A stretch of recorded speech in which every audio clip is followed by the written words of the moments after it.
안녕하십니까? 진리를 찾아 떠나는 여정에 함께 해주셔서 감사합니다.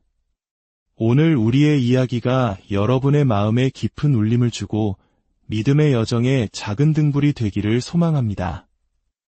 이 메시지가 여러분에게 힘이 된다면 하나님의 진리가 더 널리 퍼져나갈 수 있도록 이 영상을 공유하고 구독하여 저희의 사역에 동참해 주십시오.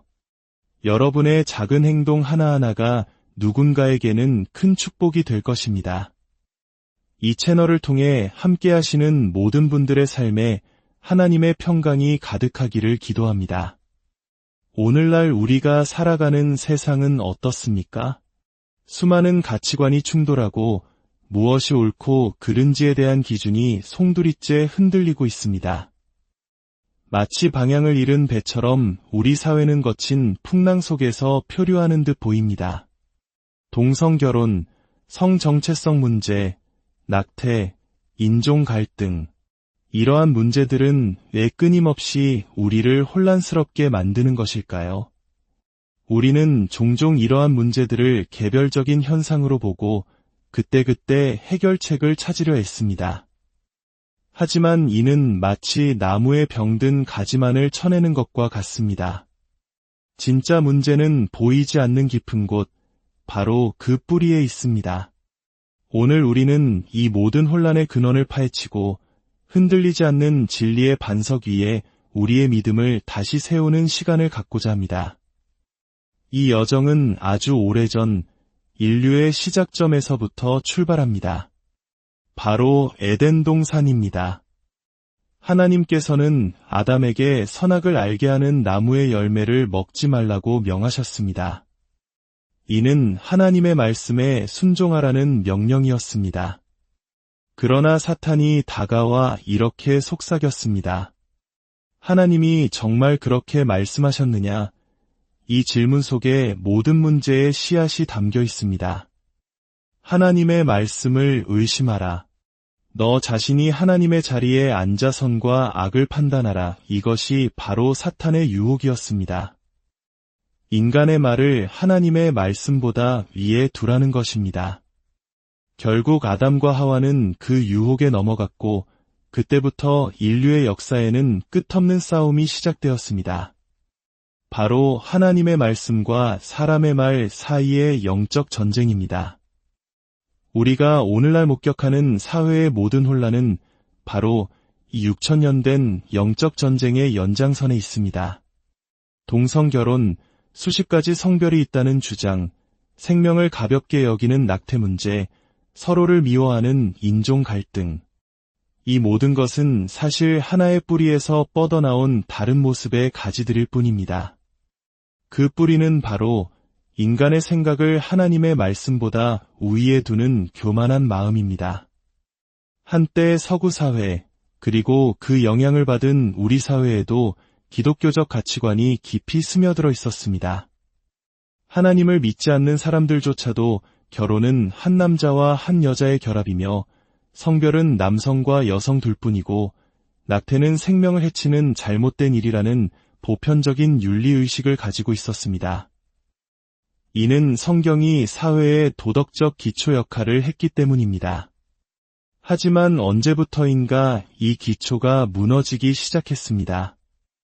특히 공교육 현장에서 하나님의 말씀은 사라졌습니다. 창조론은 비과학적인 신화로 치부되고 기도와 성경은 학교에서 추방당했습니다. 그 빈자리를 무엇이 채웠을까요? 바로 인간의 이성과 자연주의라는 이름의 무신론 사상이었습니다. 하나님의 절대적인 진리를 버리고 인간이 진리의 기준이라고 선언하는 순간 모든 것은 달라집니다.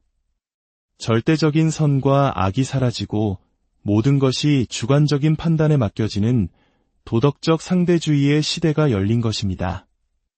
내가 옳다고 생각하면 그게 옳은 거야 라는 말이 진리가 되어버렸습니다. 이런 세상에서는 무엇이든 가능해집니다. 단 하나, 기독교의 절대 진리만은 용납되지 않습니다. 왜냐하면 결혼은 남자와 여자의 결합이다. 성별은 둘뿐이다. 라고 말하는 기독교의 진리는 무엇이든 가능하다는 세상의 가치관과 정면으로 충돌하기 때문입니다. 그들은 자신들이 모든 견해에 대해 자유롭고 관용적이라고 주장하지만 실상은 그렇지 않습니다. 우리가 성경에 근거하여 결혼은 한 남자와 한 여자의 결합만이 유일하다고 말하면 그들은 즉시 우리를 향해 당신들은 다른 견해를 허용하지 않는다. 당신들은 편협하다고 비난합니다. 하지만 잘 생각해 보십시오. 정작 우리의 믿음을 허용하지 않고 편협하게 대하는 것은 누구입니까? 이것이 바로 오늘날 우리가 직면한 영적 싸움의 실체입니다. 그렇다면 이 문제가 왜 이토록 중요한 것일까요? 단순히 사회 질서를 바로잡기 위함일까요? 아닙니다. 이 문제의 핵심에는 우리의 영원한 운명이 걸려있기 때문입니다. 우리는 모두 아담의 후손으로 죄의 본성을 가지고 태어났습니다. 그리고 그 죄의 결과로 죽음의 심판 아래 놓여 있습니다. 성경은 육신의 죽음이 끝이 아니라고 분명히 말씀합니다.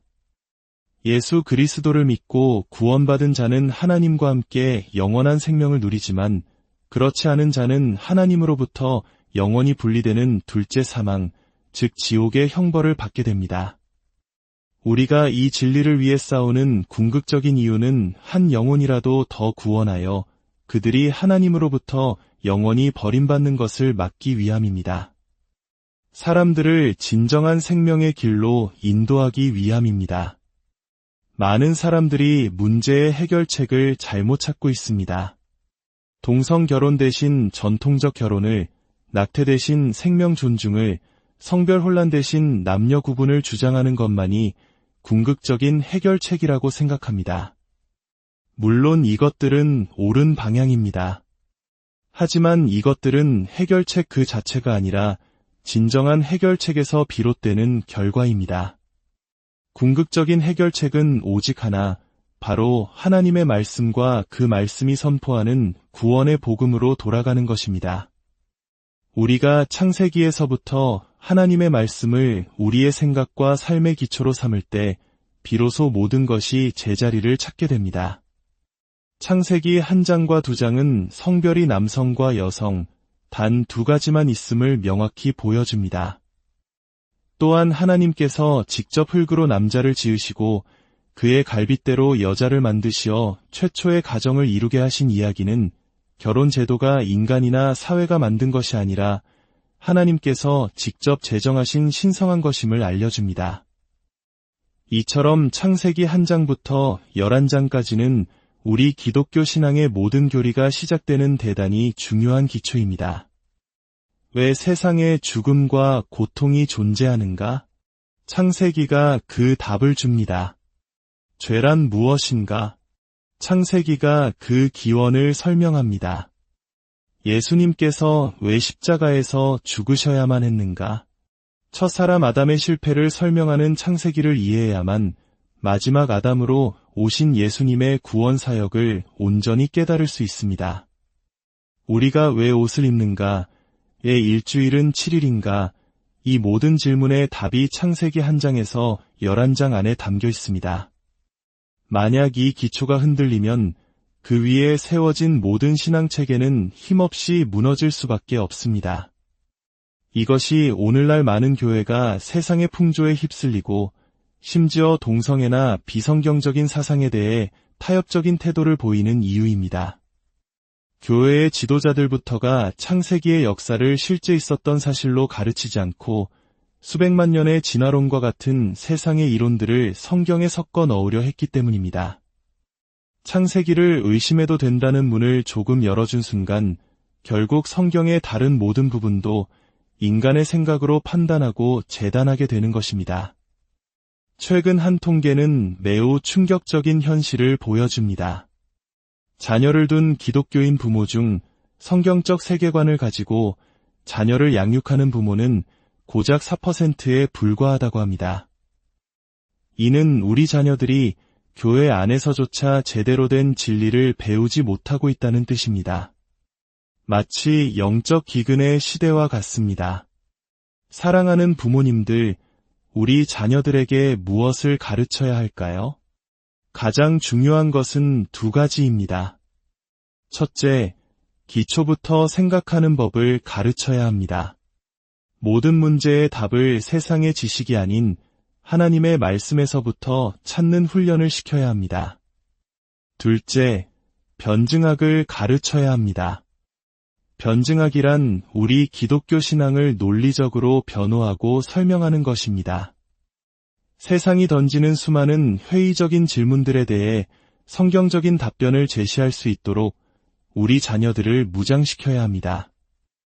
우리는 무심코 우리 자녀들이 보는 동화책이나 만화 영화가 그들의 세계관을 어떻게 왜곡시키고 있는지 알아야 합니다. 많은 기독교 아동 도서들이 하나님께서 만드신 이 아름다운 세상을 보세요 라고 말합니다. 하지만 세상은 아이들에게 이렇게 반박할 것입니다. 세상이 아름답다고? 질병과 죽음, 고통이 가득한데? 그런 세상을 만든 신이 어떻게 사랑의 신일 수 있겠어? 우리는 자녀들에게 지금 우리가 보는 세상은 하나님이 처음 만드신 완벽한 세상이 아니라 인간의 죄로 인해 저주받고 망가진 타락한 세상이라는 것을 정확히 가르쳐야 합니다. 노아의 방주 이야기는 어떻습니까? 대부분의 그림책들은 노아의 방주를 동물들이 겨우 올라탄 작은 욕조처럼 금방이라도 가라앉을 것처럼 우스꽝스럽게 묘사합니다. 기린 목이 굴뚝 밖으로 삐져나온 모습으로 말입니다. 아이들은 이런 그림을 보며 방주 이야기를 그저 재미있는 옛날 이야기, 동화처럼 받아들이게 됩니다. 그리고 학교에 가서 그렇게 작은 배에 어떻게 세상의 모든 동물이 탈 수 있겠어? 성경은 거짓말이야 라는 공격을 받으면 아무런 대답도 하지 못하고 믿음이 흔들리게 됩니다. 우리는 자녀들에게 성경이 말하는 그대로 가르쳐야 합니다. 노아의 방주는 축구장 길이의 5배에 달하는 어마어마한 크기의 배였다는 사실을, 그리고 하나님께서는 모든 종류대로 한 쌍씩 방주에 태우셨다고 정확히 알려주어야 합니다. 성경의 역사를 사실 그대로 가르칠 때 우리 자녀들은 세상의 거짓된 공격 앞에서 굳건히 믿음을 지킬 수 있습니다. 오늘 우리의 대화는 하나의 결론으로 향합니다. 우리의 삶, 우리의 생각, 우리의 세계관은 반드시 하나님의 말씀이라는 흔들리지 않는 반석 위에 세워져야 합니다. 모래와 같은 사람의 생각 위에 세운 집은 세상의 풍파가 몰아칠 때 힘없이 무너져 내릴 것입니다. 그리고 그 반석의 가장 기초가 되는 돌은 바로 창세기입니다. 창세기의 진리를 굳게 붙드십시오. 그 안에서 우리는 결혼의 신성함, 가정의 소중함, 인간의 존엄성, 그리고 우리를 향한 하나님의 구원의 계획을 발견하게 될 것입니다. 이 진리로 우리 자신을 무장하고 우리의 자녀들을 가르치고 이 어두운 세상에 빛을 비추는 사명을 감당해야 합니다. 이 말씀을 듣는 모든 분들의 가정과 삶에 진리이신 하나님의 은혜와 평강이 가득하기를 간절히 기도합니다. 혼란스러운 세상 속에서 길을 잃지 않고 오직 진리의 말씀만을 붙들고 승리하는 여러분 모두가 되시기